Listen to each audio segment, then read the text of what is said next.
To learn or not to learn, that is the topic. Stick around. You're listening to the Beans and Dice Podcast, a podcast about how we game. That's right, I'm Mitchell. And I'm Wayne. And this is the Beans and Dice Podcast, the podcast about how we game.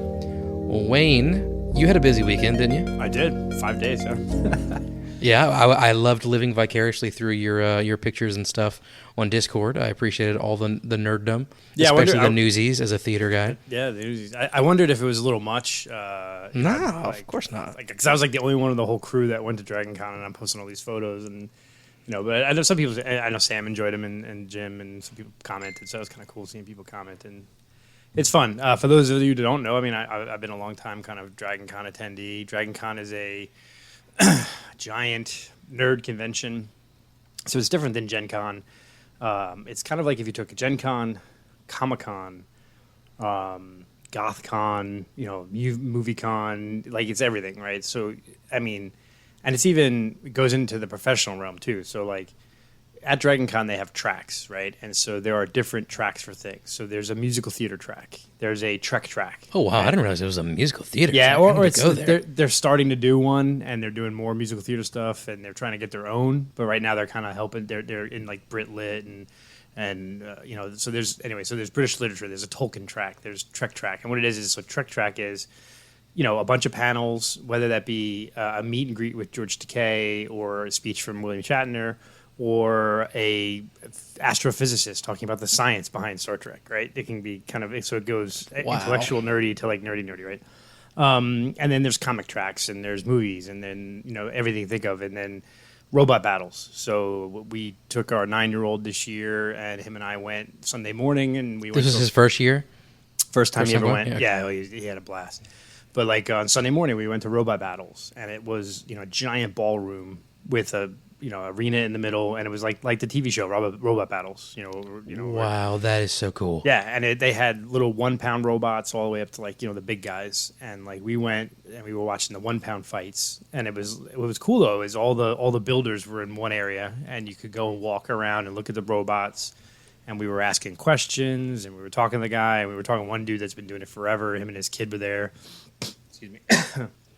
And he builds little 1-pound robots, and he, all the chassis are 3D printed, and he's got all these, he's got a spinner on it, and he's, my son's like, well, how dangerous could a 1-pound robot be, right? And he's like, okay, you see this guy? He's got a little vertical spinner, and it's, has like one of those little, like, it has a little metal vertical spinner, and he's like, this thing whips at X amount of speed and has this joules of energy, and he's like, when this hits, it hits with the same force as a 357 Magnum bullet. I'm like, oh my gosh. Yeah. Was that, you think, your son's favorite thing to see, the robot battles? Oh, it's hard to say. He was big into that. He loved that. We went to a panel for the Cuphead show.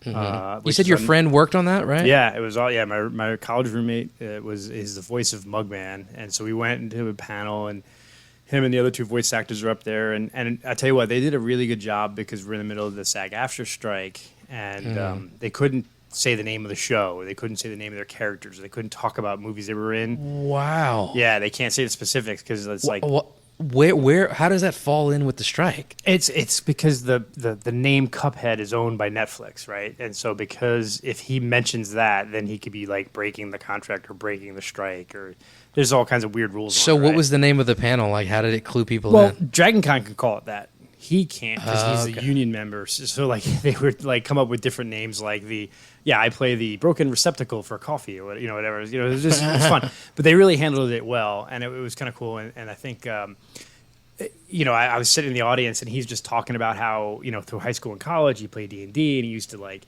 come up with character voices, and that's like the question was how he got into voice acting. And he's like, oh, well, I've always been a theater guy. I was in musical theater. I was a film major in college, and he's like, we played high school. From high school through college, I played D&D. And then he looks out in the audience and he goes, oh, yeah, holy cow, that's my college roommate right out there, guys. And that's the guy I used to play Alternity and D&D with. And my kid was like, oh, my God, you really do know this dude. I'm like, yeah. Man, that's cool.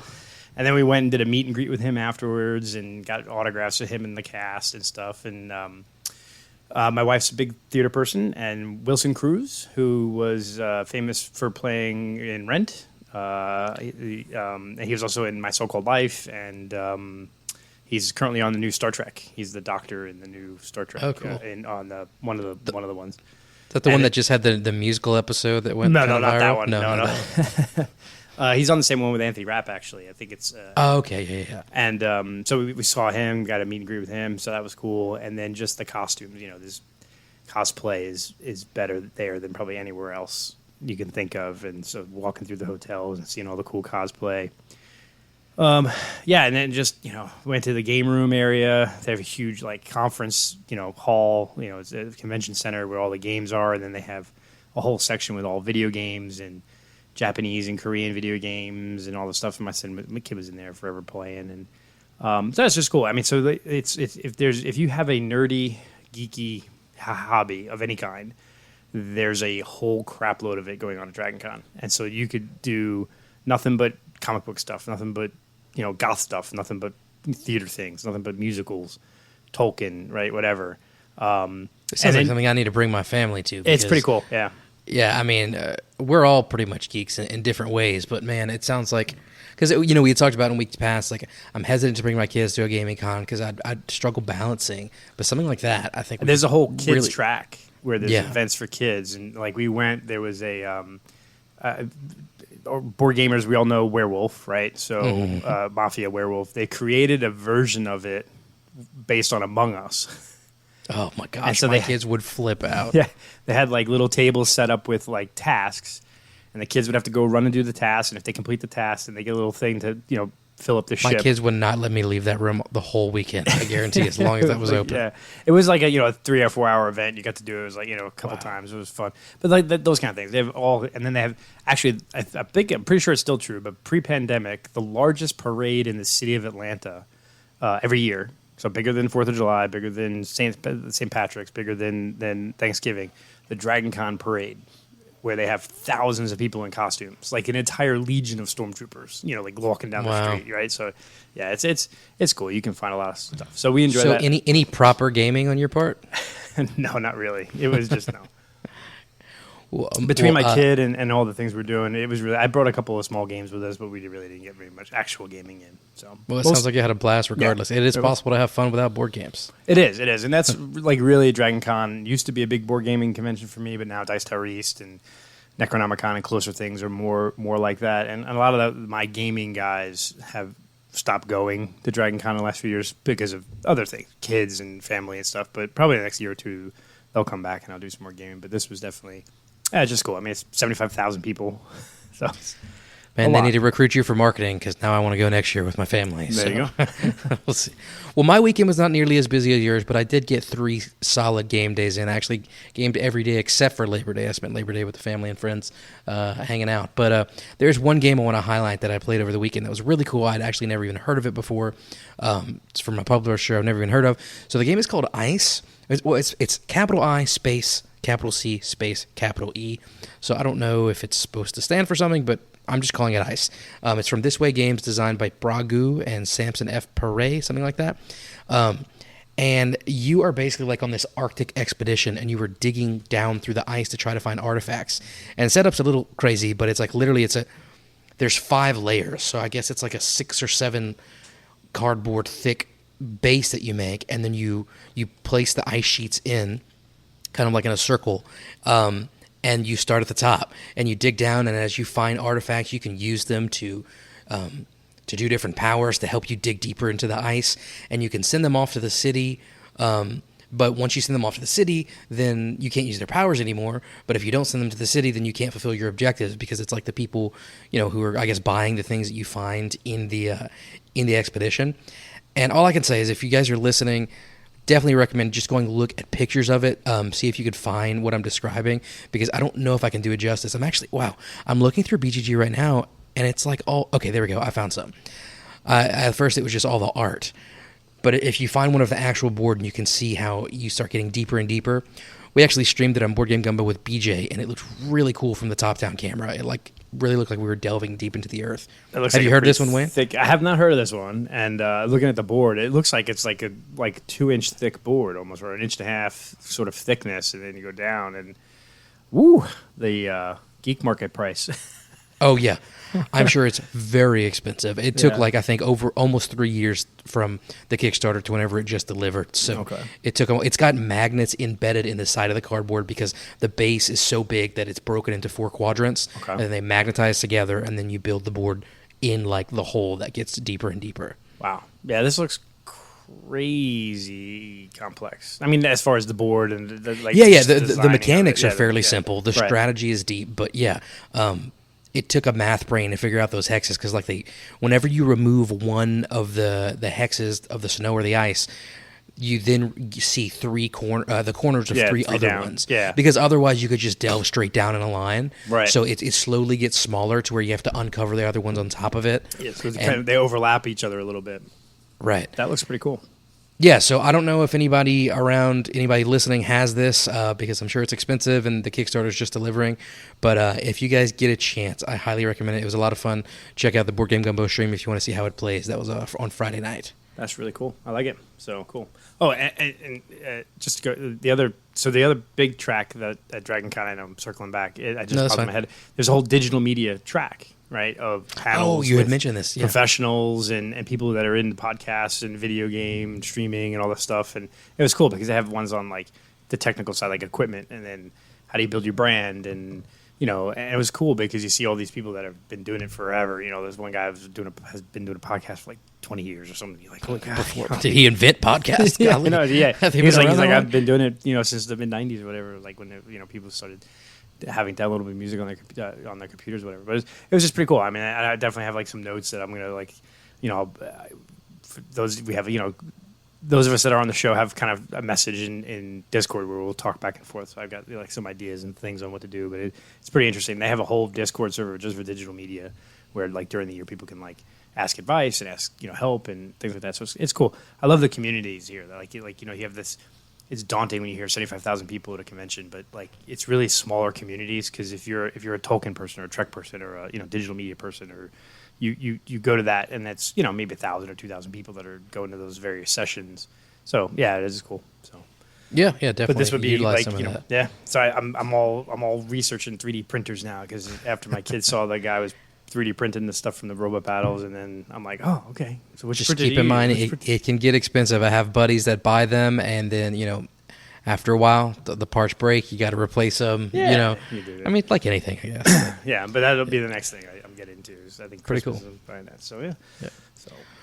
So our topic for today, I'm actually kind of a little story. So we have a Discord, Acadiana Board Gamers. That's this region of Louisiana that me and my game group we're on, and kind of organize meetups and just chat throughout the day about board games. And every day or close to every day, one of us will. I'm not going to say us because I never do it. Someone will pose a topic of the day that we kind of discuss throughout the day. Whenever we have time at work. And the other day, no one had posted one, and BJ Board Game Gumbo posted. So no topic today? How about FOMO? I said, you thief! It was the day we had dropped our podcast about FOMO last week. And so we started talking about it in the Discord. And so I'm going to turn this on its head, and I'm going to steal a topic from that Discord. I talked to Wayne about it earlier. I didn't tell you the backstory because I wanted to explain it to you here on air. But so I think it was BJ who had posed the topic of do you prefer learning games or teaching games or playing a game that everyone at the table knows? I'll just start off since I have the floor. For me, by far and away, I don't know what about it, but I love teaching games. I know that, a lot of people will prefer to sit down and play a game that everybody knows, and I get that, and I do enjoy that. But something about seeing new people experience something that I already love just gives me so much joy. And literally, this is going to sound so nerdy, but on the way to game nights where I know we're playing a new game, on the drive, I will rehearse the teach. I've never told that to anyone before, so my friends who have taught you games before, I do that in the car. I do it in my head throughout the day, and then whenever I'm by myself, I do it out loud. Because, I don't know, I just like to be efficient with it. And before anybody in the Beans and Dice crew starts making fun of me, I know there were a couple games at Dice Tower East that my teacher was bad on, but that was because I hadn't played those games in years, and it was we had decided at the moment. So I couldn't practice the teach for those games on my car drive on the way to Dice Tower East. But so somewhere in New Iberia on a Friday night, I'm driving down the road, I'm at a red light, I turn around, and I see this guy in the car next to me, like looking in the rearview mirror, like talking to himself like a crazy person. I go, either he's on the phone or he's lip syncing some song, but no, he's practicing his board game. Yeah, no one would ever guess. But no, that's happened before. Like I've looked over and someone's watching me, and I'm like, yeah, I hope they just think I'm on the phone. But yeah, no, something like I said, it's just like being the one to convey that new fun game to someone else and saying like, I did that. You know, there's a little bit of pride in it.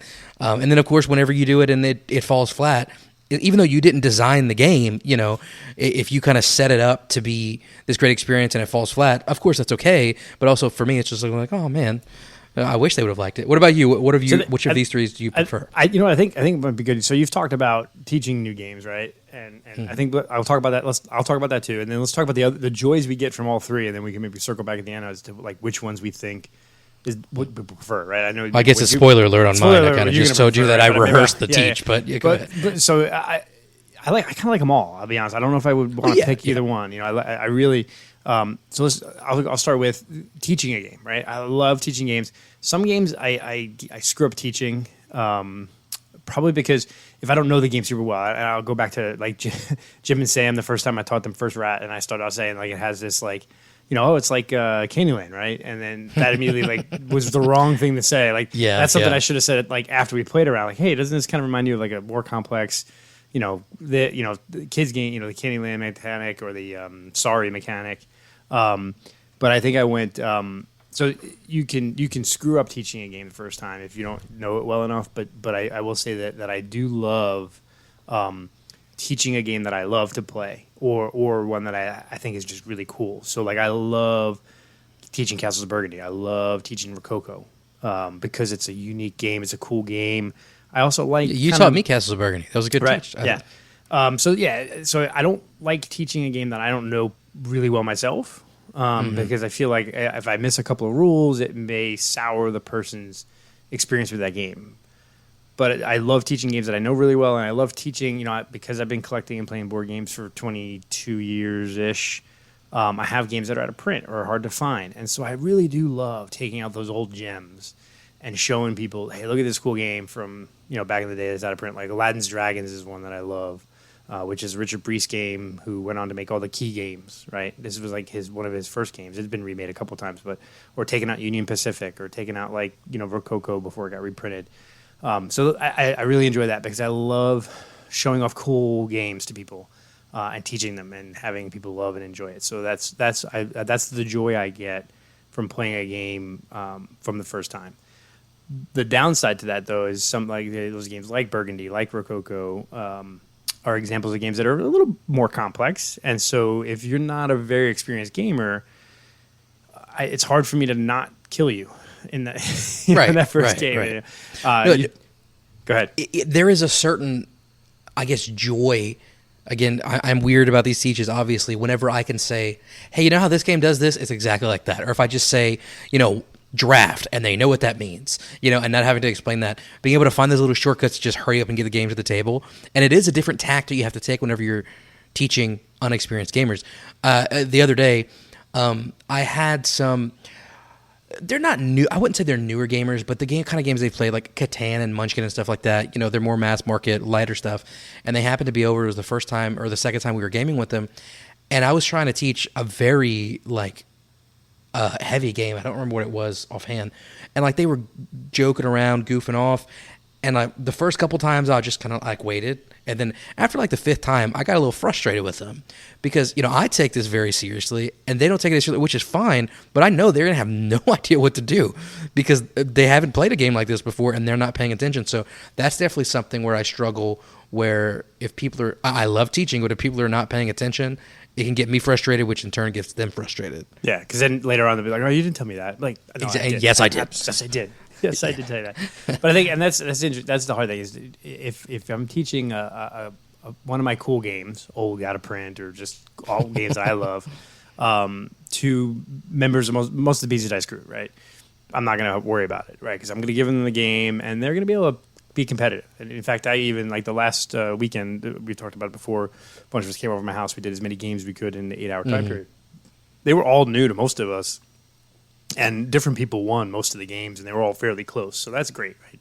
But like my wife or her friends or some of the theater folks that come over, they're gamers, but they're not they're not going to grok a game like Rococo right off the bat. So that's a game that I'm going to teach, but then I have to figure out, like, I try to specifically, okay, how do I normally play? I normally play that I want to build a bunch of dresses and get them out on the high scoring things. Okay, let me try a completely different strategy to see if I can handicap myself a little bit, right? So there's a little bit of that. So, I love teaching games, but there's some drawbacks to it. Certainly. So let's flip it on its head and learning games. I absolutely love the concept of learning new games and getting to experience new games. However, because I'm weird about the teaches, sometimes it is just miserable for me depending on the way that someone teaches. And we've talked about this a little bit before, but so I don't like whenever someone, and this is going to sound rude, I don't like when someone's trying to give me strategy when I'm just trying to learn mechanics. Like, I just want to know, how to work this machine. You don't have to tell me the best way to work this machine, kind of thing. I don't like whenever people leave out stuff and then insist that they didn't leave it out. I don't like whenever people are like, I'll tell you how to do, a couple things and then we'll play and we'll learn as we go. I know that works well for some people. For me, it doesn't because, take a game like Viticulture, for example. I plan the entire season for Viticulture before I place my first worker. So if I don't know how all these mechanics work, I'm not going to be able to plan, and I know not everybody's like that. So I like learning new games. I don't always like whenever someone is teaching it to me. I love reading rule books. I know a lot of people don't. Usually I'll read a rule book and watch the How to Play by Rodney just to make sure I didn't miss anything. That's my ideal way to learn a game, honestly, because then I know I'm not missing anything. So it just depends on the teacher for me. Yeah. I like learning games, and I like getting taught games or watching videos. I actually, in recent years, just I get bored to death reading rule books lately. I do. It's like I start reading a rule book, and then like after the first 2 pages, it just turns into, like, in my mind, it's just the Muppet, the teacher from the Peanuts. Yeah. And so I generally do enjoy being taught new games, especially because I feed off of their excitement. So like when you teach games and you're very good at teaching games, I can feed off your excitement, right? And that gets me focused more in the game. Sense. It draws my attention in. And so I like that. I think the one downside is we all learn differently and process differently, and so depending on your learning style, it can clash. And so, and this is, I'll preface it as saying, I love gaming with Rob, but when Rob and I are learning a game, we have 2 very different approaches to how we learn a game, right? And it's not that they clash; it's just I have to know that, in my head, give me the rules. And then how I generally learn a new game is, especially a complex game, there may be a bunch going on, right? I'm going to zone in on what I think is going to be a good way to score some points. Right? If let's say it's a points value game. And I'm just going to laser focus on that one strategy. Same, yeah. And I'm going to run through this game playing this one strategy. And I'm not going to worry about learning all the crazy little ins and outs and other various ways of doing things. And I'm also not going to care what the other people at the table are doing as much. Like, I'm not going to focus on what you're doing on your turn because I'm just going to focus on what I'm doing. And then as the game progresses, because I'm not really looking to even win the first game, right? I don't care. I'm having That's fun. where you and I are different.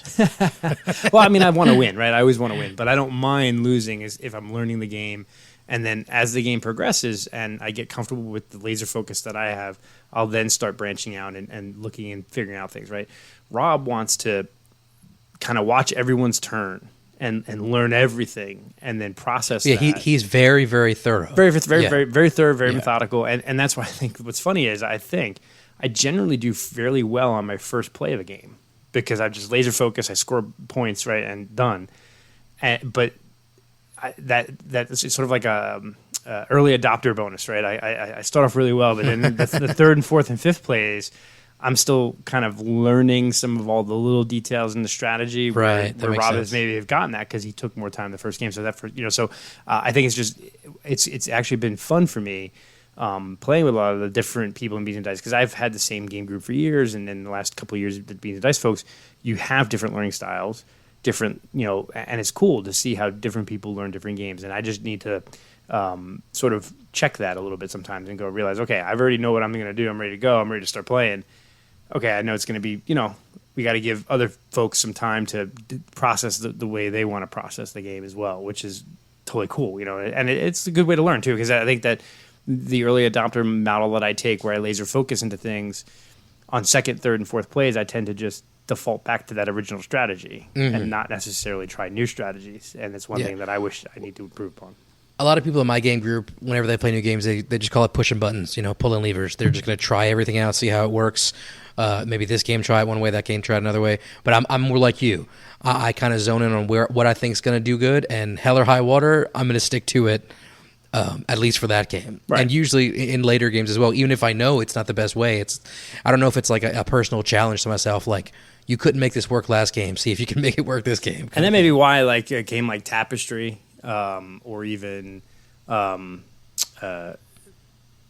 Scythe, you really have to develop different strategies to be able to pivot faster, and I'm not so good at that because I haven't spent the time really learning the different ways of playing that game. Because, I mean, like Tapestry, I'm just not getting better. Like I scored 175 to 225, which is decent scores, but it's like I'm just consistent. But I'm like, all right, what are other people I see? Some of the other, Nick and Bowser and some of the guys in our Discord are scoring 300 points. I'm like, how are they doing that? Like, so I'm clearly missing something there, and it's probably because I've zoned in on certain play style in that game that I can't seem to break myself from. So, but I do like. I think I actually learned better from doing it than reading about it. I'm not a very fast reader. I had dyslexia as a child, and like my eyes move at different speeds. So reading for me has always been. I didn't know that about you. Oh yeah. I talk about it openly. I repeated the second grade because they just thought I had problems, and then they'd realize, oh no, he's a really smart guy. He just can't read because his right eye moves really quick and his left eye moves slow. So I missed the middle of words and stuff like that. So I had to went to therapy as a kid to train my eyes. So even then, my read speed is atrociously bad. So I'm much more of an audio learner. I love listening to books and listening to things more than trying to read or watching like documentaries as opposed to reading about them. So. Rule books for me, like I said, it zones out after a while. Mm-hmm. So hearing someone teach it and seeing someone teach it and watching the best thing for me ever was like when Watch It Played came out, Rado and things like back in the day, because I'm like, yes, I can learn the game without having to read the damn rule book. Yeah. A big thing for me that I've had to work on is being a good learner. One thing that's a big pet peeve whenever I'm teaching, it's like I'm over here at the top left of the board and someone's asked me, well, what is this down here at the bottom right? It's like, clearly I'm not there. But, at the same time, whenever I think I've played enough games that whenever somebody's teaching me a game and I can tell that they're leaving something out, I say, well, what does this symbol mean? But, knowing when is the right moment to say that as opposed to just being patient, Like, it's this weird, I think, hidden talent that probably a lot of board gamers have, that it's like, based on symbology on the board, if somebody leaves something out, a lot of times you can realize, wait, I think something is missing. Like, I don't remember what game it was I was playing the other day, and they explained the game, and I'm like, there's got to be something else. And like, oh, yeah, we forgot about this whole other thing. And it's like, yeah. So, I think just with experience playing games, you kind of realize how it's kind of going to fit together in your head a little bit more. We were saying a little bit before compared to someone who hasn't played a game before, or a lot of games like that. And I think that skill translates crazy outside of the gaming market, because like even in my day-to-day work stuff, like I have staff that are not like gamers like me, right? And they'll miss things, right? But then the one person that's always pointing out like, oh, hey, they missed this one thing, or this code was missing, or this was missing a line, or someone forgot to do this.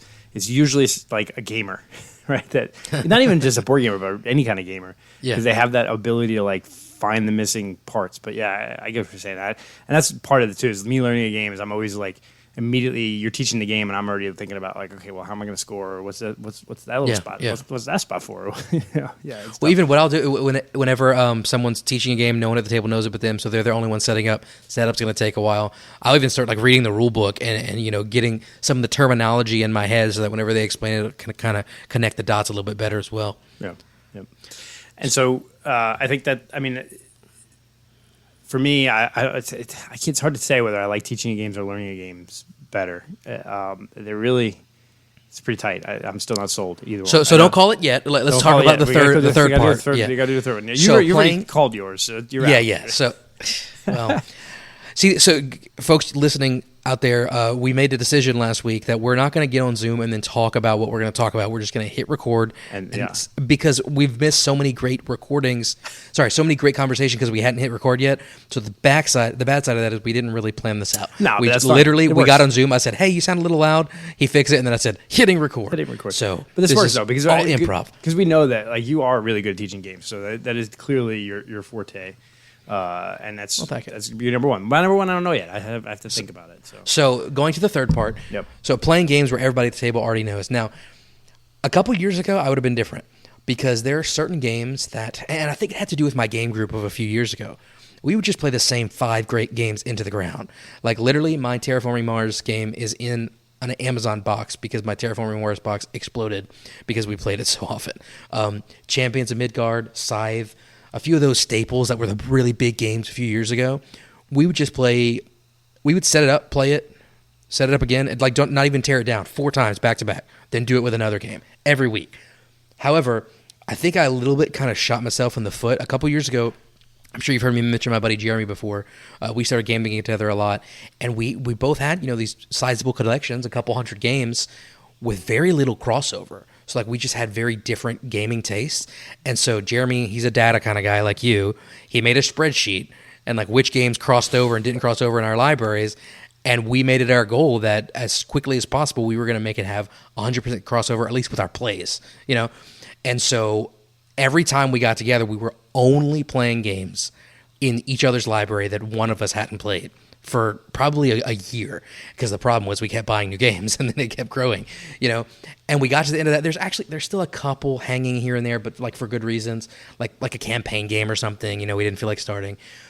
We did that for so long that I think I trained my brain to always want the new thing, even if it's not the new hotness, new release, at least new to our group. And so of course, yes, I play games fairly often that everybody knows, but I'm not as motivated to that these days because I think of that challenge that we had for ourselves. Yeah. So I go either way. So in my non-Beans and Dice game group, the guys that I game with that are not sort of regulars in Beans and Dice, there's 3 or 4 of us that if it's just the 3 or 4 of us, if it's me, Kevin, his wife, and Steve, we'll play like Lords of Waterdeep, Wingspan, Ticket to Ride, Brass, or not Brass. I mean Castles of Burgundy. There's 5 or 6 or 7 games that we'll play 1 or 2 of them in a night, and then maybe 1 or 2 new ones. But we have some staples that we'll go to. We love playing that game. It's a good one. We could sit around with a bourbon or scotch and some food and play that game and just chat because we know the game and we're catching up because we don't see each other as much as we want to. But then there's Bill. So it's similar to my buddy Tim with the giant 2,000 board game collection. Bill's another guy that got a couple thousand board games because he worked for game companies for a number of years. He was a demo guy. He was the guy that would go to all the game stores all throughout Florida and demo games. So he has just got tons of games.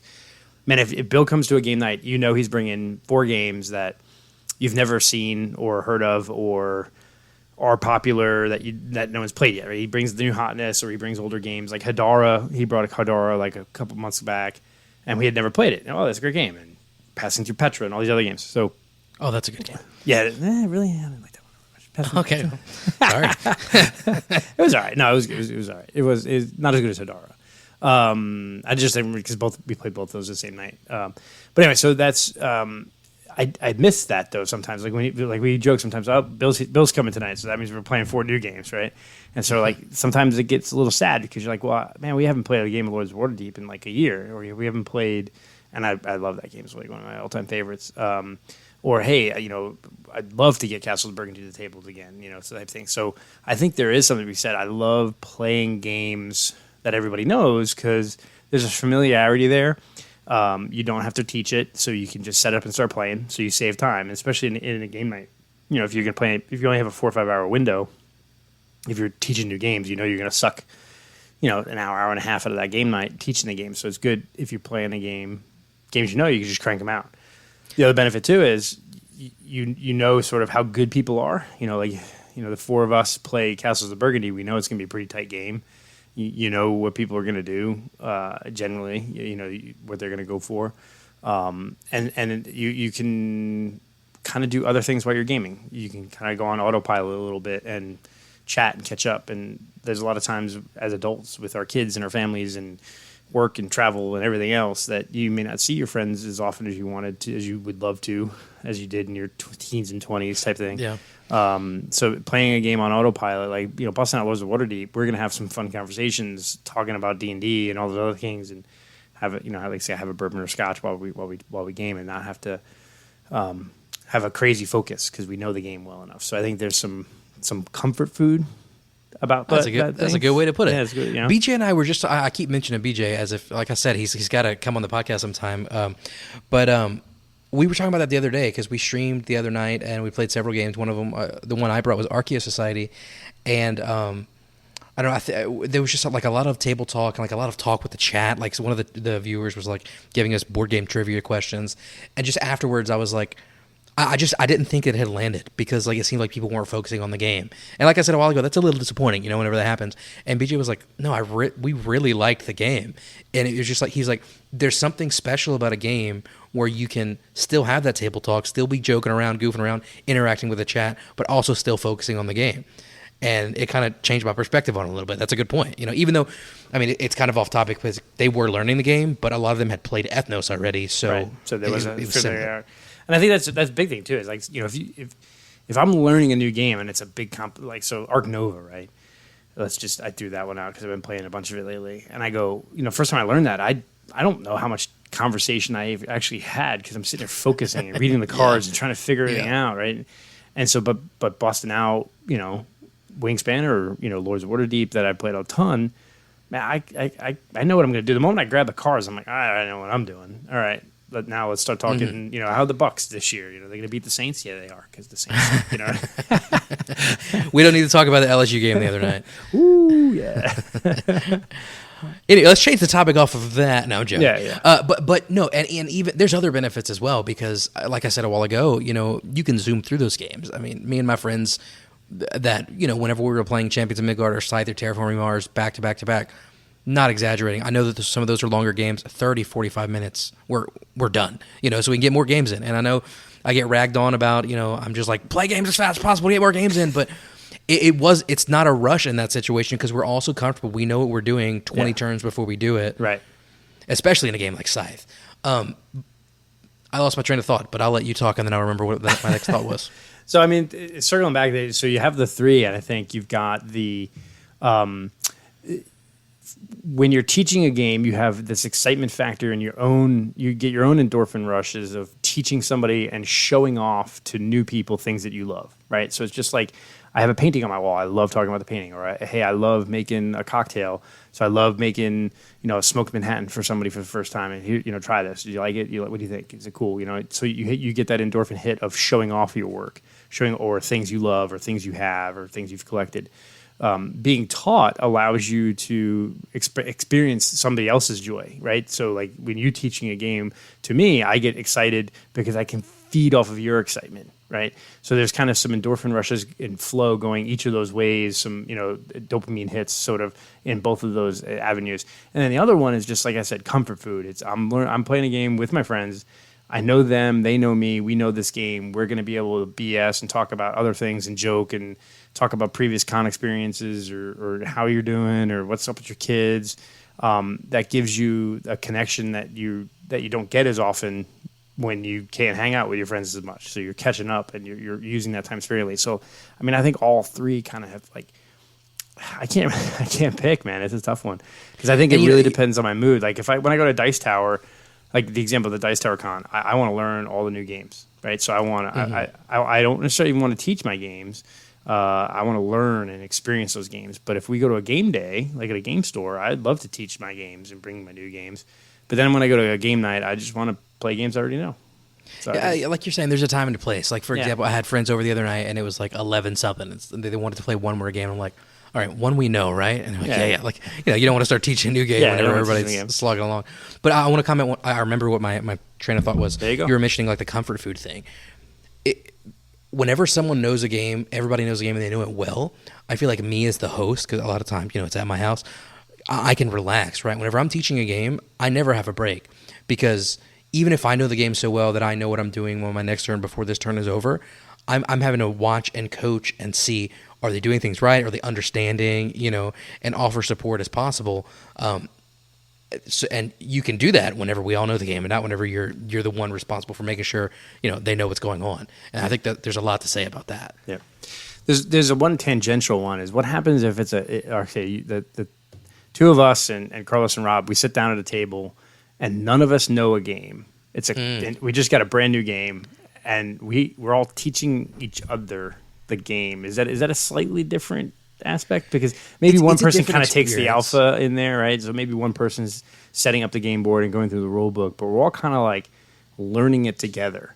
And so that's another aspect of the exploration. I think of like, I guess Rob kind of read the rules and kind of somewhat knew how to play Manhattan Project Energy Empire. But when Rob, Carlos, and I played that, we're all kind of learning the game at the same time. And there was this sort of like back and forth, and we were kind of openly talking some strategy here and there about like, well, what would be good here, what would be good there, and it created some kind of very cool, exciting moments. Like there was like a card that came up. I remember we laughed about that hard, where it allowed you to place like a nuclear waste token on a spot, and if anyone goes to that spot, they're gonna have to take that token. So it kind of ruined a spot, and it was like, one after the other, we each put our token in the spot that would screw the person to our right the most. And great. It was like simultaneous, like 1, 2, 3, go. Oh, we all screwed. But it was like we all talked about what that meant, and what like that sort of shared learning experience too is also pretty cool. So I think that's maybe it's an offshoot of teaching and learning, but there's an idea that if nobody knows the game, then you're all gonna have to teach each other. Yeah, we kind of, in theater, there's a term called a stumble through. It's like the first time you run an act and you know it's going to be bad, but you have to do it because you have to get the flow, right? I kind of consider it something like that. Like usually, like you said, so whoever owns the game is going to take that quote-unquote alpha role and probably read the rule book.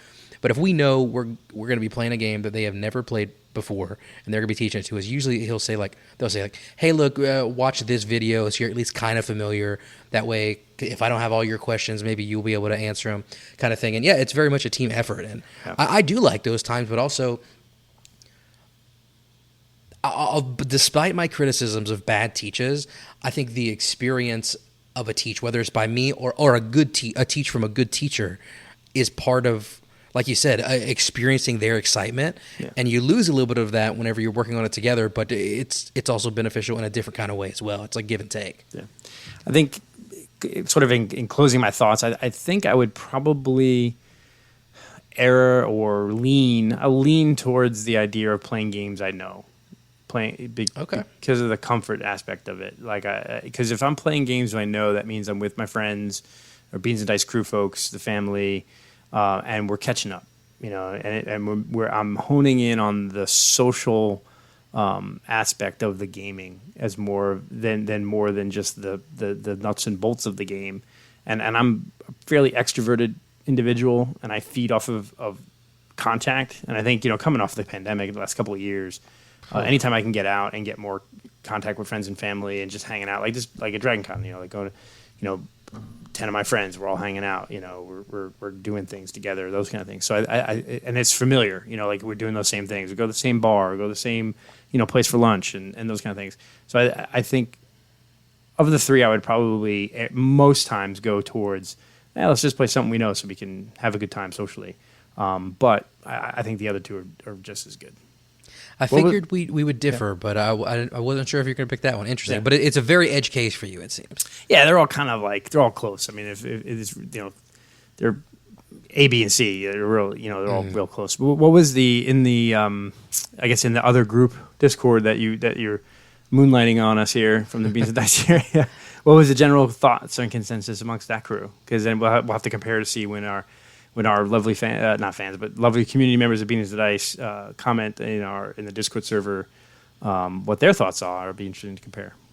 I believe what most people said was that they like a mix. Usually, each game night, they probably want to learn at least one new game to keep it fresh, but they don't want it to be all of that because they can't kind of just sit back and relax and groove into it like you were saying. So, and honestly, I think that'll be the same consensus with Beans and Dice. It's a mixture. And despite me loving new games, I think I would have to agree that's the best, a happy medium between all of them. Happy medium. Yeah, that's true. I think I would err more toward, I think our consensus in the Discord was specifically one new game and then a bunch of old ones. Me, I'd probably err closer toward a bunch of new games and maybe a couple old ones, for old time's sake. Yeah. So I'd probably be more like a 50-50 thing. I'll teach one, you teach me one, and then we'll play a one that we already know. That's fair. That's fair. But man, we got kind of deep these last couple weeks. Like last time we were talking about parenthood and family, and now we're talking about like spending time with friends. And it's important, keeping it real. But I think that's another thing too. Is I mean, there are different sides of gaming, right? And I love gaming because of the social aspect of it. That's why I love role playing and things like that, because the social aspect of it is as important to me as the technical, the nuts and bolts. And I think why would you play solo games, people out there? It's about the pure relationships. That is my problem with getting into solo games. Is I set it up and then I go, just not doing it for me, right? But I do. There are a few I want to try, and I think Carlos and Rob and like just everyone in the community, Nick, they all get it too. I think that's what makes the Beans and Dice crew and community so good, is because it is a lot about the social thing too. There's people are friendly and they're chatting and they're checking in on each other and loving hanging out together and stuff too. So that's always cool. So and so I think with that, I think we're good, right? Yeah. Plug the show real quick. Yeah. So this is the Beans and Dice podcast here with Mitchell and I. But the real nuts and bolts, the real show is Thursday nights live from 9 to 11 p.m. Eastern time. It's a YouTube live show where you can call in and make you call in and it's like sports radio. You get the next 10 minutes. The topic's yours. So just turn it on. Make it yours. Any topic gaming related, just call in and talk. Or 20 minutes if you're Ron or Nick. Yeah, some people get, they make it a little more, but yeah. No, it's really good. We really appreciate it. And certainly, you can join our Discord server. By the time this releases, you'll miss it, but we're just starting another BGA tournament. Can't stop. Oh, starting tomorrow, right? Starting tomorrow. Yeah, we're recording on yet. Tuesday. Yeah, 33 people, so that's pretty good. I'm going to do so badly. So, okay, this is kind of off topic, but I've kind of been like in this weird rotation with attorneys. So like in Castles of Burgundy, I was in the finals. In Welcome To, I was like almost last. In 7 Wonders Architects, I won. Draftosaurus, but Can't Stop, I'm really bad at. So I think it's going to break my pattern of good, bad. I think I've consistently been mediocre in all the tournaments. Like as good as I am at some of those games, I went to tournaments and I just bad, middle of the road. But I don't know. We'll see. I usually get some pretty lucky dice rolls and Can't Stop. I know Nick often gets very frustrated when he plays me and Can't Stop, because I'll just zip up the line. Oh, of course you roll 14 7s in a row. But I'm sure it's a tournament, so I'll be mediocre at best. Yeah, so we'll see. Right. So please join our Discord server. Please join the show, the live show Thursdays.